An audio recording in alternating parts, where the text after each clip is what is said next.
บางทีเราก็รู้สึกเฟลว่าแบบเอ้ยทำไมเราแบบตอบคนนู้นคนนี้ไม่ได้แต่ผมรู้สึกว่าถ้าผมตอบ1คนน่ะมันจะอันแฟร์กับอีกหลายๆคนที่ผมไม่ได้ตอบผมเลยเลือกที่จะไม่ตอบใครเลยสักคนผมชอบเล่นเกมใช่ไหมพอเล่นเกมเราก็อยากเติมเกมแต่ว่าเรายังไม่มีเงินเราก็แบบไม่อยากขอพ่อแม่อะไรเงี้ยก็เลยแบบถ่ายโฆษณาแล้วก็เอาเงินพวกนั้นมาแบบซื้อของเล่นบ้างเติมเกมบ้างก็คือทำงานเพื่อเติมเกมใช่แล้วทำไมไม่เอาดีอย่างด้านนั้นเลยอ่ะผมเล่นไม่เก่งพี่อายุ20กว่าเนี่ยแน่นอนคงจะต้องผ่านประสบการณ์ของความรักมาแล้วครับซึ่งเป็นเรื่องที่ผมไม่เคยพูดเลยพี่ ผมเดินไปโรงอาหารผมก็เดินไปเลยบอกเฮ้ยแบบอยู่แบบเรามาเป็นแฟนกันเปล่า แล้วเหมือนเขาตกใจเขาก็เดินหนีผมไปเลย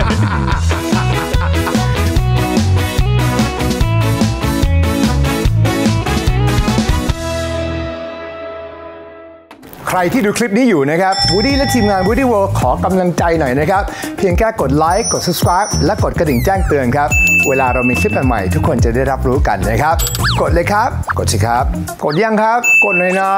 กดยังอ่ะ please กดนะครับสวัสดีครับสวัสดีนะครับสวัสดีครับใช่ชีวิตเป็นยังไงบ้างตอนนี้ช่วงนี้เหรอครับก็เพิ่งทัวร์คอนเสิร์ตจบครับอ๋อเหรอใช่ทัวร์ที่ไหนบ้างเพิ่งจัดคอนเสิร์ตครบรอบ4ปี Trinity ไปครับที่ Impact เมื่อวันที่17ครับ4 ปีแล้วใช่4ปีแล้วพี่เร็วมากเลยล่ะเร็วมากครับโอ้อีกวันนึงพี่รู้สึกเหมือนเพิ่งฟอร์มวงเลยอ่ะใช่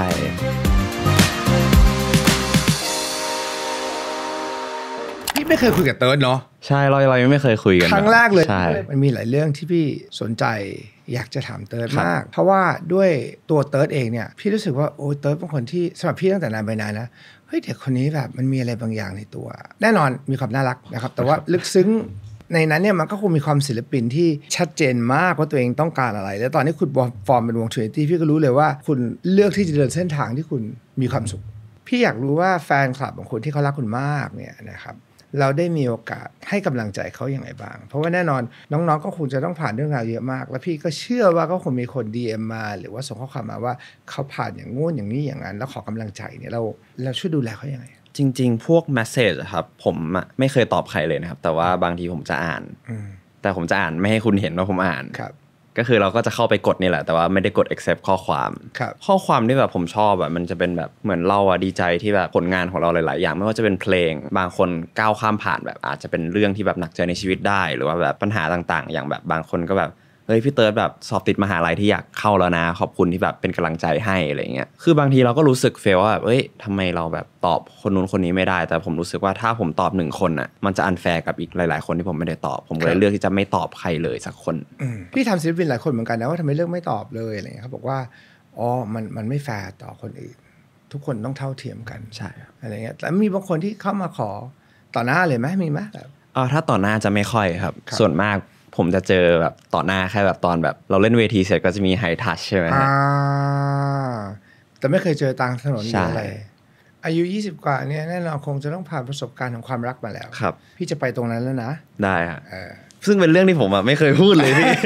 พี่ก็เลยจะไปตรงนั้นแล้วพี่รู้สึกว่าน่าจะเป็นอะไรที่หลายๆคนคงอยากฟังนะครับไปตั้งแต่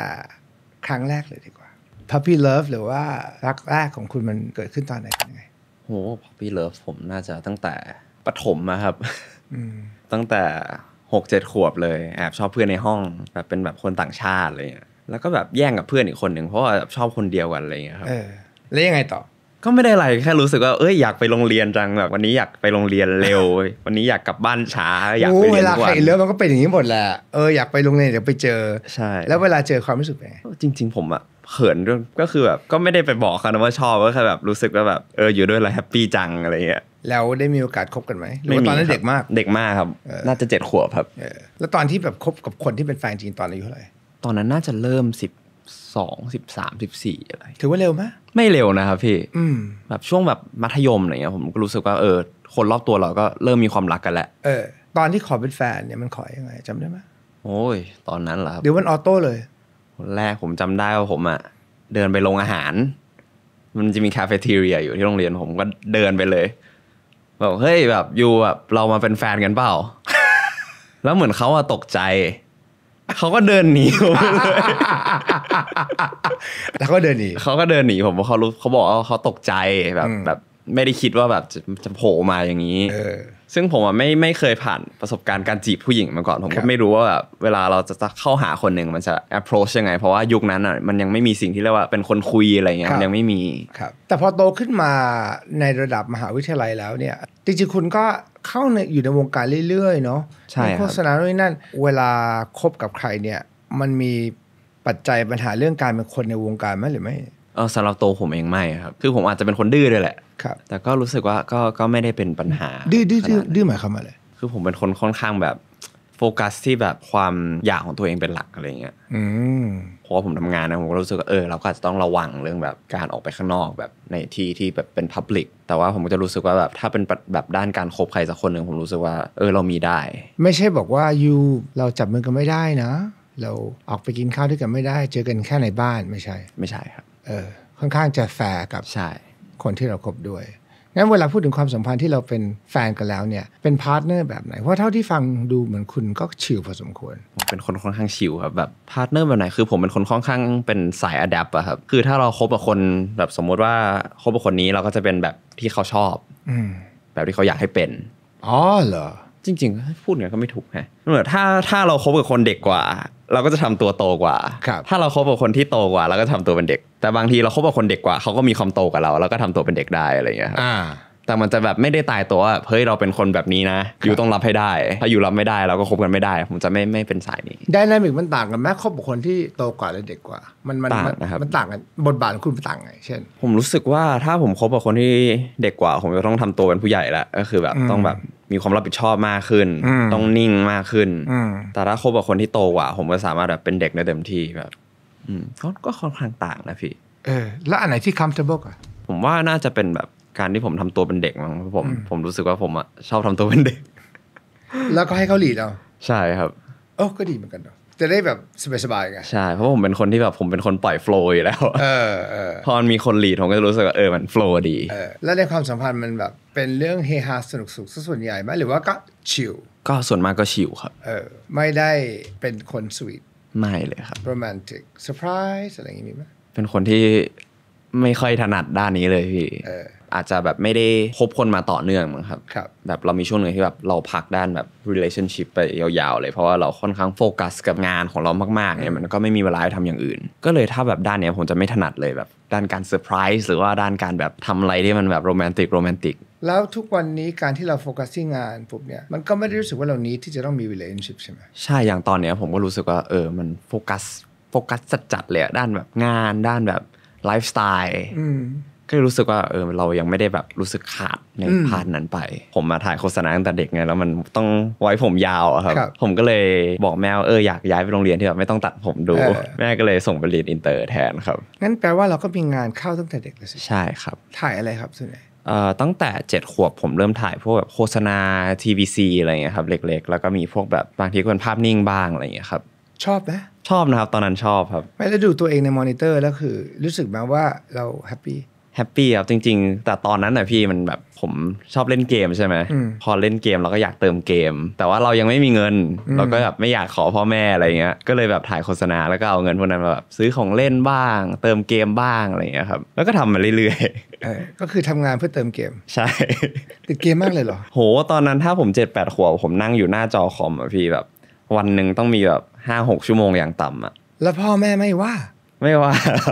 แล้วทำไมไม่เอาดีอย่างด้านนั้นเลยอ่ะผมเล่นไม่เก่งพี่ เล่นไม่เก่งแต่เล่น 5-6 ชั่วโมงใช่เกมอะไรตอนนั้นอ่ะโหจริงๆตอนนั้นมันเป็นเกมออนไลน์ก็คือฮิตมากผมเล่นแบบแทบทุกเกมที่เขามีให้โหลดเลยครับก็คือแบบช่วงนี้คนฮิตอะไรก็โหลด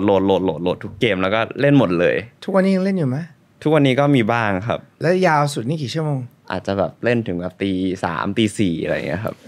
ชอบจริงแต่จริงๆผมเป็นคนที่แบบถ้ามีช่วงก่อนหน้านี้ถ้าพี่ถามผมเมื่อ2 ปีแล้วผมจะบอกพี่ว่าผมไม่เล่นเกมนะคือพักไปแล้วใช่พักไปแล้วแล้วก็อยู่ดีๆแบบเพื่อนในวงแจ็คกี้ทรินิตี้อย่างเงี้ยเขาก็ชวนผมเล่นเกมผมก็เลยแบบไหนๆช่วงนี้แบบเราก็ไม่ได้ซ้อมเยอะขนาดนั้นช่วงนั้นว่างอยู่ช่วงโควิดผมก็เลยซื้อคอมมาเลยแล้วก็กลับมาติดเกมครับเหมือนเดิมเลยใจก็โฟกัสที่เกมก็โฟกัสที่เกมบ้างครับแต่ว่าไม่ได้โฟกัสขนาดนั้นผมเล่นแบบความบันเทิงเป็นหลัก มันก็ช่วยคลายเครียดได้ใช่ครับการเป็นวง Trinity นี่มันมีความเครียดไหมถ้าทำงานกับเพื่อนในวงผมไม่เครียดเลย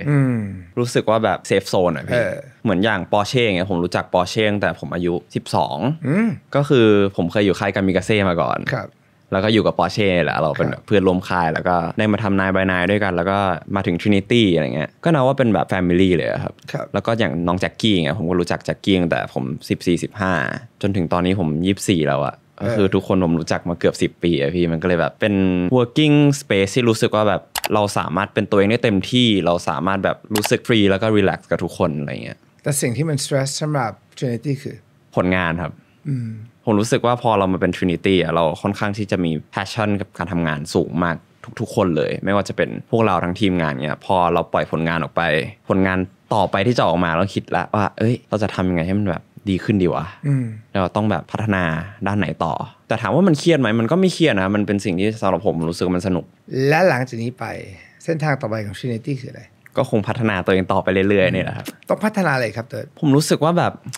การเป็นอาร์ติสต์มันไม่มีแบบ boundaries มันไม่มีลิมิตอะครับก็คือสมมติว่าวันนี้เราคิดว่าตัวเองทำได้แบบ85คะแนนอาจจะเต็ม 1,000 เต็ม 10,000อะไรเงี้ยมันก็สามารถขึ้นไปได้เรื่อยๆเรื่อยๆมันเหมือนแบบเป็นการเติบโตของคนนะครับคิดถึงงานตลอดทั้งวันไหมไม่ครับเกมด้วยไม่ครับคุณคิดถึงเรื่องอะไรส่วนใหญ่อะไรที่ทำให้คุณมีความสุขผมเป็นคนหัวค่อนข้างแบงก์อะพี่เวลาที่แบบผมไม่ได้ทำงานอะก็คือเหมือนเราพยายามที่จะแบบรับสิ่งรอบตัวเข้ามาอย่างแบบผมอยู่ที่บ้านใช่ไหมผมก็จะถ้าแบบไม่ได้เล่นเกมผมก็จะนั่งดูนู่นดูนี่ไปเรื่อยกินข้าวที่บ้านอันนี้ความสุขของผมอยู่กับปัจจุบันไม่ค่อยวกไปนู่นนี่ใช่ครับจะไม่ค่อยคิดถึงเรื่องอดีตหรืออนาคตอะครับโอ้อันนี้เยี่ยมมากเลยถามหน่อยสิว่ามันเป็นสิ่งที่เป็นตั้งแต่เด็กปะผมจำไม่ได้ว่าผมมาเริ่มเป็นตั้งแต่เมื่อไหร่แต่ว่าเป็นมานานนะครับนานมากๆคุณรู้ไหมว่าเป้าหมายสูงสุดของชีวิตพี่คืออะไรพี่เพิ่งบอกกับทางโซเชียลไปเพราะว่าคนถามตลอดว่าเป้าหมายที่สูงสุดของชีวิตพี่วูดดี้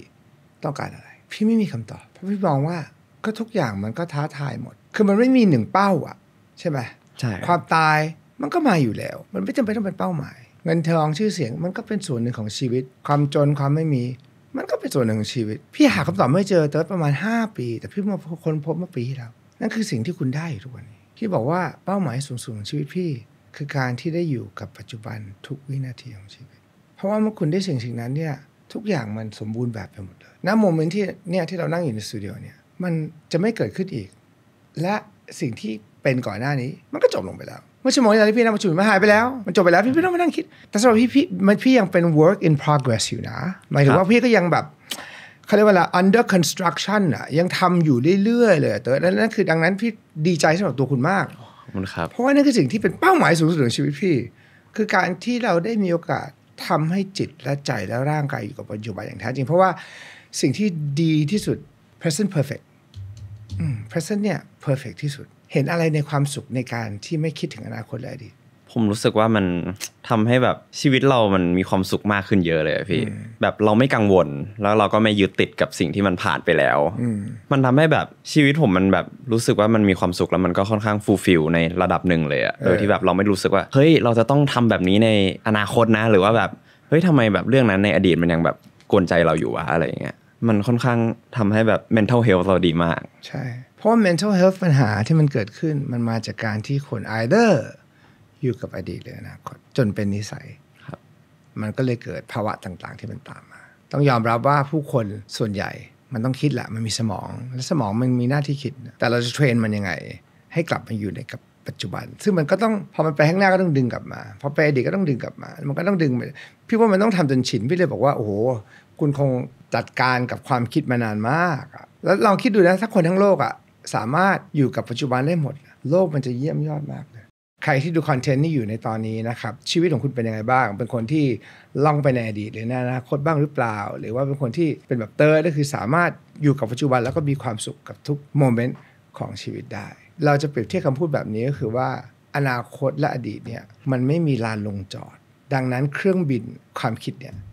มันจะล่องอยู่ในอากาศตลอดเวลาแต่ที่เดียวที่มีลานลงจอดให้สำหรับเครื่องบินคือที่ปัจจุบัน yes ดังนั้นลงจอดเครื่องซะแล้วมันมอเตอร์จะไม่เหนื่อยมากเพ มันในอดีตมันก็ไม่มีลงมีอนาคตมันก็ไม่มีลงคุณเห็นนะว่าอนาคตแบบมันจะเป็นยังไงหรืออดีตมันจะเป็นยังไงแต่คุณไม่มีที่ลงปัจจุบันเท่านั้นมีลานจอดให้คุณดังนั้นเอาเครื่องลงจอดแล้วก็ enjoy view รอบข้างตอนที่ทัวร์คอนเสิร์ตเนี่ยต้องยอมรับว่ามันจะเจอกับสภาวะต่างๆมากมายเล่น outdoor บ่อยไหมบ่อยครับเป็นยังไงบ้างเพราะเป็นพี่พี่ยังนึกไม่ออกเลยว่าเห็นศิลปินหลายคนเขาเล่น outdoor กันแล้วพี่แบบโอ้โหด้วยอากาศใช่ไหมครับด้วยความแรงจ้าของแดดอย่าง even อยู่ในสตูดิโออย่างเงี้ยแสงมันค่อนข้างจะแรงพอสมควรเวลาคุณอยู่ outdoor เนี่ยคุณทำยังไงอะต้องโบะหน้าไหมโบครับจริงๆไม่ใช่แค่ outdoor พี่ indoor ก็ด้วยอย่างแบบบางทีแบบเราเล่น indoor เงี้ยเราต้องซ้อม blocking ก็คืออยู่กับเวทีอะทั้งวันก่อนเล่นด้วยวันเล่นด้วยอะไรเงี้ย 3-4 วันแล้วสปอตไลท์บางทีมันแรงกว่าแดดอีกพี่ผมก็เลยโบะกันแดดทุกวันเลยครับกลางคืนก็ต้องโบะครับกลางคืนก็ต้องโบะด้วยเพราะว่าแบบเราซ้อมบางทีเราซ้อมถึงตี 2เนี่ยพี่สปอตไลท์มันก็ส่งแสง UV มาตลอดเวลาเราก็ต้องถ่ายซ้ำเนี่ยทุก 4-5 ชั่วโมงเพราะว่าแบบมันต้องถ่ายซ้ำพี่ถามเพราะว่าพี่ถามเพื่อนๆในวงการหลายคนเพราะพี่ก็จะมีปัญหานิดหนึ่งตรงที่ว่าพี่ลืมไปว่าแสงที่พี่ใช้ทำงานในอินดอร์มันก็มีค่า UV สูงใช่ครับเพราะหมอพี่ก็จะบอกว่าหน้ามันแห้งแล้วหน้ามันก็ไหม้บางทีพี่ก็เฮ้ยพี่ก็อยู่อินดอร์ตลอดเวลานะเป็นคนที่ไม่ค่อยชอบเจอแดดสมองเปล่าหรอกมันมาจากแสงไฟต่างๆแล้วพี่น้องหน้าคุณพี่สุดหน้าคุณใสมากจริงๆเติร์นหน้าใสมาตั้งแต่ไหนแต่ไรแล้วก็เลยถามว่าเคล็ดลับที่จะทำให้มันผิวอ่ะมันเฟรชได้ตลอดเวลาและทำให้มันไม่เสียไงครับเพราะเวลาผิวมันเสียเนี่ยปัญหามันเยอะมากนะแล้วคนก็เป็นกันเยอะมากอ่ะของคุณเนี่ยโบกเครื่องสำอางหรือว่าโบกอะไรบ้างหลักๆเลยครับคือผมเป็นคนค่อนข้างบ้าสกินแคร์พอสมควรขนาดไหนขนาดที่ว่าเวลาผมไปทัวร์หรือว่าต่างประเทศนะผมจะพกกระเป๋าแบบประมาณนี้พี่แล้วก็ใส่สกินแคร์ล้วนๆเลยต้องมีประเภทแบบไหนบ้างคืออย่างแรกเลยคือผมคุยกับเพื่อนอย่างเงี้ยผมจะบอกเขาว่าคุณจะไม่ทาอะไรก็ได้แต่ว่าสิ่งเดียวที่คุณต้องทาคือกันแดดคือคุณจะไม่ลงสกินแคร์อะไรเลยก็ได้ไม่ผิดแต่ต้องทากันแดดแต่ถ้าคุณลงสกินแคร์ทุกอย่างแต่ไม่ลงกันแดดอันเนี้ยผมว่าผิดเพราะว่าคือเราอะเจอแดดตลอดเวลาแล้ว UV เนี่ยทำให้ทั้งหน้าเหี่ยวหน้าย่นผิวไม่สม่ำเสมอบางทีผิวไหม้แล้วอย่างผมไม่ได้เป็นคนที่แบบขาวมาตั้งแต่เด็กอะครับคือผมผิวคล้ำมากเพราะว่าแบบผมเจอแดดผมเจอ UV ผมตีกอล์ฟอะไรเงี้ยก็ต้องพยายามทำให้ตัวเองแบบไบรท์มากที่สุดเพราะว่าเราต้องขึ้นเวทีก็เลยดูแลอย่างมากพยายามดูแลให้ได้ดีที่สุดแล้วอย่างกันแดดได้ใช้แบบไหนกันแดดผมใช้อยู่ยี่ห้อเดียวเลยครับตอนนี้ก็คือ 9CE Radiant Sunscreen ครับมันมาจากอะไรอะคืออย่างแรกเลยก็คือเป็นแบรนด์ที่ผมเป็นพรีเซนเตอร์อยู่นี่แหละพี่ซึ่งตอนแรกอ่ะผมยังไม่ได้ใช้ของเขานะแต่ว่าเขาส่งมาให้ลองก็ติดต่อมาทาง DM นี่แหละว่าแบบสนใจจะลองไหมผมก็ว่าwhy not like กันแดดฟรีตะกะคุณดีนะกันแดดฟรีwhy not เพราะว่าแบบพี่วูดดี้ค่ากันแดดเนี่ยผมเสียเยอะมากนะก่อนหน้านี้อันนี้คือพูดจริงเลยทาเยอะขนาดไหนทาเยอะขนาดสมมุติว่าหลอดนึงใช่ไหมครับผมทาก่อนออกจากบ้านมาเสร็จปุ๊บสมมติผมออกจากบ้าน 9 โมงเช้าเที่ยงผมเติมละบ่าย 3ผมก็ถ่ายอีกรอบ 6 โมงเย็นผมก็ถ่ายอีกรอบจนกลับบ้านนะพี่เอาตรงๆเลยนะคุณเป็นอย่างนี้มานานยังเป็นมาประมาณ 3-4 ปีครับเพราะว่าก่อนหน้านี้มันมีช่วงหนึ่งที่แบบผมก็เริ่มเป็น Trinity แล้วล่ะแล้วก็ผมไปขี่เจ็ตสกีมาตอนนั้นไปเที่ยวทริปกับเพื่อนที่ภูเก็ตแล้วก็เพื่อนชวนไปขี่เจ็ตสกีตั้งแต่ 7 โมงเช้ามั้งครับแล้วก็ออกเรือแล้วผมไม่รู้ว่ามันจะต้องขี่นานขนาดไหนเราขับจากภูเก็ตครับไปเกาะราชาครับซึ่งมันอยู่ห่างประมาณเป็น100 โลอ่ะพี่คุณขับเจ็ตสกีไปเกาะราชาใช่ครับโอ้ my god กับเพื่อนประมาณแบบ 7-8 ลำไปกี่ชั่วโมงก็คือมาถึงฝั่งก็พระอาทิตย์ตกอะพี่แล้วหลังจากวันนั้นผิวผมไหม้พี่ก็คือแบบไหม้เลยก็คือแขนลอกแบบเป็นแผ่นเลยหลังจากนั้นก็คือผมไม่กลับมาขาวอีกเลยครับประมาณ1-2 ปีโอ้โหนานมากเลยอะแล้วมันก็เลยเป็นบทเรียนเลยว่าไม่เอาอีกแล้วใช่ผมก็เลยแบบแล้วตอนนั้นไม่ได้ทาครีมกันแดดไม่ได้ทาครับคือก่อนหน้านี้ผมเป็นผู้ชายแบบที่ไม่ทาอะไรเลยก็คือแบบสมมุติว่าวันนี้ออกกำลังกายมากลับบ้านล้างหน้าน้ำเปล่าจบจนผิวไหม้ครับแล้วตอนนั้นก็คือรู้แหละว่ามันต้องใช้ทาเพื่อกันแดดแต่ทำไมถึงทาทั้งวันมันเติมได้ใช่ไหมมันเติมได้ครับเพราะพี่เข้าใจว่าบางทีทาทีเดียวแล้วก็จบ จริงๆผมก็เคยคิดอย่างนั้นพี่จนผมแบบไปนั่งดูคลิปวิดีโออะไรต่างๆแบบ beauty blogger รีวิวว่าแบบทากันแดดมันต้องทา2ข้อนิ้วนะ SPF เท่านี้มันอยู่ได้กี่ชั่วโมงอะไรเงี้ยผมก็เลยแบบมี mindset ในหัวแล้วว่ากันแดดมันต้องทาทุก 4-5 ชั่วโมงนะเพราะว่าถ้าเราทาทิ้งไว้นานเกินไป SPF มันจะไม่สามารถปกป้องเราจากแสง UV ได้ผมก็เลยติดเป็นนิสัยก็คือทากันแดดทุกแบบ 4-5 ชั่วโมงโอ้ยเดี๋ยวพี่ต้องเปลี่ยนเป็นแบบคุณบ้างละเพราะพี่ทาแค่ตอนเช้าแล้วพี่ก็ไม่ได้ทาอีกเลยเวลาออกกองพี่ก็ลืมไปไงบ่ายปุ๊บถ่ายปั๊บเนี่ยมันก็จะต้องบล็อกด้วยทันทีแปลว่าลองมาแล้วหลายยี่ห้อใช่ครับลองมาเยอะมากครับผมรู้สึกว่าที่มันต่างจากอันอื่นนะก็คือมันซึมง่ายพี่มันซึมง่ายมากอย่างกันแดดถ้าเราแบบใช้บางยี่ห้อก็คือทาแล้วก็คือหน้าขาววอกเงี้ยแล้วผมเป็นคนตัวไม่ได้ขาวไงก็คือถ้าผมทาหน้าขาวคอผมจะดำนึกภาพออกเลยอย่างเวลาตีกอล์ฟถ้าแบบย้อนกลับไป 3-4 ปีแล้วผมทากันแดดก็คือทุกคนดูออกเลยคือหน้าผมขาวแต่คอผมดำอันนี้ก็คือมันเป็นสีเดียวนะครับแล้วมันก็ซึมง่ายอีกอย่างที่ชอบก็คือมันไม่เหนอะมันไม่หนักแต่มันพกง่ายครับเพราะมันเป็นซองแบบซองเงี้ยเราก็ใช้เลยวันนึง1ซองเราก็หยิบเป็นซองมาได้เลยเราก็หยิบเป็นซองออกมาเลยเราไม่จำเป็นต้องพกแบบเป็นขวดเป็นยังไงบ้างจากที่ได้มีโอกาสเป็นพรีเซนเตอร์เนี่ยหลังจากที่ใช้แล้วเป็นไงครับใช้แล้วผมว่าดีเลยครับเพราะว่ามันช่วยลดขั้นตอนสกินแคร์ผมได้เยอะพอสมควรเลยอย่างผมเองผมเป็นคนที่ทาสกินแคร์เยอะใช่ไหมครับอย่างเลเยอร์แรกมันก็จะเป็นกันแดดซึ่งก่อนหน้าที่จะเจอตัวเนี้ยก่อนหน้าที่ลงกันแดดผมต้องลงวิตามินต่างๆเพื่อให้แบบกันแดดเราทำงานได้มีประสิทธิภาพมากขึ้นอันนี้ก็เป็นตัวเดียวเลยครับจบเลยครับตื่นมาตอนเช้าทาตัวเดียวจบคืออย่างแรกเลยก็คือ 9CE Radiant Sunscreen ซองเนี้ยมันจะไม่ได้เป็นแค่กันแดดปกติแต่มันจะมีส่วนของ DD ที่มันเป็นเหมือนช่วยเรื่องสกินแคร์ของเราด้วยนอกจากกันแดด SPF 30 PA บวกมันจะมีวิตามิน E ครับซึ่งวิตามิน E เนี่ยอย่างแรกเลยคือเขาจะช่วยเรื่องการทำให้ผิวเราแข็งแรงทำให้ผิวเราชุ่มชื้นแล้วมันบวกกับสารสกัดจาก CBD ด้วยเนี่ยที่ทำให้แบบปกป้องผิวเรามากขึ้นแล้วก็ชุ่มชื้นมากกว่าเดิมมี CBD ด้วยเหรอใช่ครับแต่ผมเป็นคนแพ้ง่ายนะพี่วูดดี้เหรอแพ้ง่ายมากครับแต่ตัวนี้ไม่แพ้ใช่เพราะว่านอกจากตัว CBD มันจะช่วยให้ความชุ่มชื้นนะผมอันนี้เขาไม่ได้บอกผมนะผมไปแอบอ่านมาแบบทางอินเทอร์เน็ตคือเขาบอกว่าตัว CBD พอมันเป็นสกินแคร์แล้วมันจะช่วยให้การชุ่มชื้นโดยที่ไม่อุดตันผิวครับก็คือบางทีที่เราทาแบบสกินแคร์ที่มันแบบให้การชุ่มชื้นมากๆมันจะอุดตันผิวเราได้แต่ว่าถ้าเป็นสารสกัดจาก CBD เขาบอกว่ามันไม่ก่อให้เกิดแบบการอุดตันเพราะเวลาเจอการอุดตันแบบเวลาทาไปเจอการอุดตันนี่มันปัญหาจะตามมาเยอะมากปัญหาเยอะมากพออุดตันปุ๊บตอนแรกมันก็ไม่เป็นสิวหรอกแต่พอแบบอุดตันไปเรื่อยๆแล้วมันก็อยู่ในผิวของเราพอเราแบบเจอมลภาวะพอเราแบบดูแลความสะอาดใบหน้าไม่ดีมันก็จะกลายเป็นสิวอักเสบครับการชงมันดีมากเลยนะหลายคนไม่ค่อยรู้ว่าการชงนี่มันจะช่วยเรื่องของการอักเสบลดได้อย่างดีมากแล้วเวลาใส่ไปในผลิตภัณฑ์เนี่ยมันจะได้ผลลัพธ์เวลาพูดถึงเรื่องของ sunscreen เนี่ยเราไม่เห็นเจ้าไหนเลยที่เน้นเรื่องนี้ 9CE sunscreen นะครับสามารถซื้อได้ที่ไหนยังไงครับก็ซื้อได้ตามร้านผลิตภัณฑ์สกินแคร์ชั้นนำเลยครับไม่ว่าจะเป็น CJ Evenboy Beautrium ครับหรือว่าทางออนไลน์ก็ซื้อได้หมดเหมือนกัน Line Shopee Lazada ได้หมดเลยครับ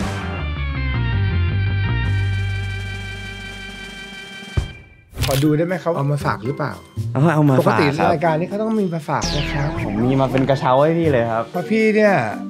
ต้องเอาไปใช้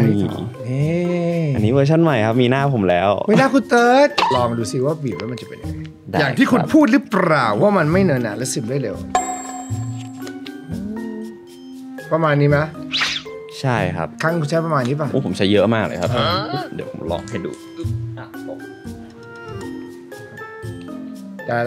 แล้วเวลาออกรอบคุณใช้ป่ะใช่ครับผมพกเยอะมากเลยครับคือต่อครั้งหนึ่งผมใช้ประมาณเท่านี้เลยพี่วูดดี้เยอะมากเลยเหรอใช่แล้วเนี่ยมันยังบีบได้ต่อเดี๋ยวเขาดูสิเยอะนะเติร์ดอันนี้คือ2ข้อนิ้วครับแล้วก็อันเนี้ยผมลอง2ข้อนิ้วอีกรอบเนี่ยยังไม่หมดซองเลยเยอะจริงๆเนี่ยเขาดูโชว์ข้อสิ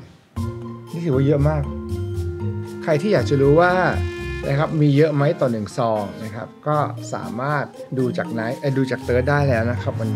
นี้คือปริมาณที่แบบทาหน้าผมได้ประมาณ3ครั้งนะ